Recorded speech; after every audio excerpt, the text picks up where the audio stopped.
Hola, pues hoy quiero hablarte de que Jesús nace.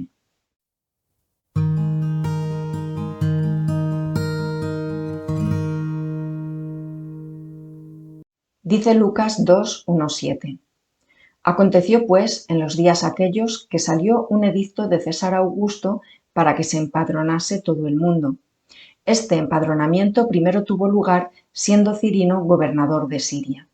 E iban todos a empadronarse, cada uno en su ciudad.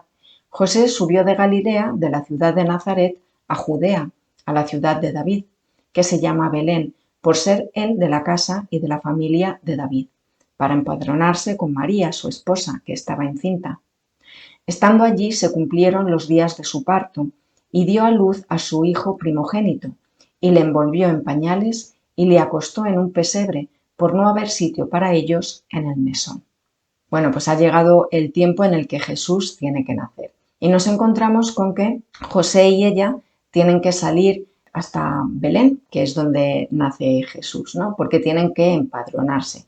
Y ya habíamos visto en otro vídeo anterior que Dios ya lo había previsto así, porque lo habíamos visto en los profetas, en el Antiguo Testamento, que estaba escrito que el Hijo de Dios iba a nacer en Belén.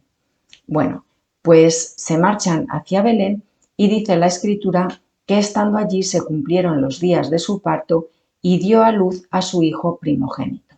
El término primogénito no se refiere a que fuese el primero de muchos hijos, como los protestantes interpretan. El término primogénito se refiere a lo siguiente. La palabra primogénito es un término jurídico en función de los derechos inherentes a la primogenitura. ¿Eso qué quiere decir? Que los primogénitos tenían una serie de derechos especiales por el hecho de ser el primer hijo, con independencia de que luego hubiese más o no hubiese más. Y además, el primogénito, según la ley, tenía que ser presentado a Dios en el templo. Entonces, aquí San Lucas ya nos está adelantando, de alguna manera, que este hijo va a tener que ser ofrecido en el templo a Dios. ¿Por qué?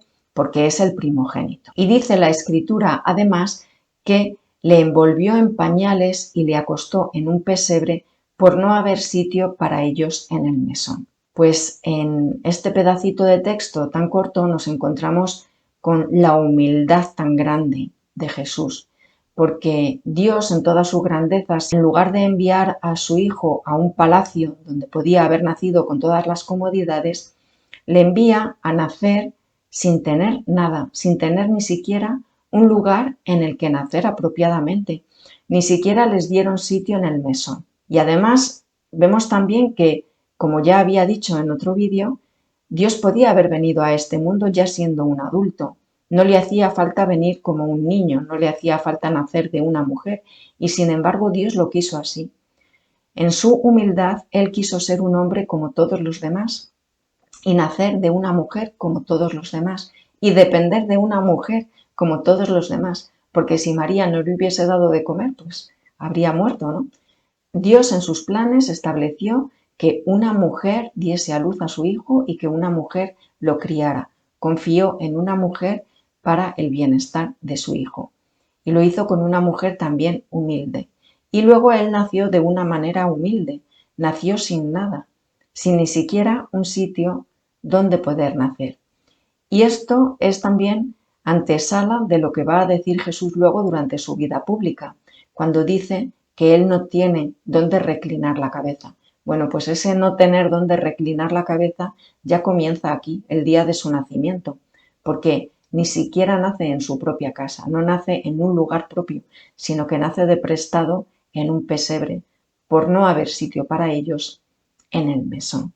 Pues es que no podía ser de otra manera, porque Jesús tenía que nacer y vivir de la manera más humilde para derrotar la soberbia que entró en el mundo a través del pecado. El pecado original fue la soberbia y Jesús venía a recomponer lo que la soberbia había destruido y solo lo podía hacer a través de la humildad. Como soy tan pequeñita y tengo tan poquita voz, solamente vengo a decirte: ¡viva la Madre de Dios!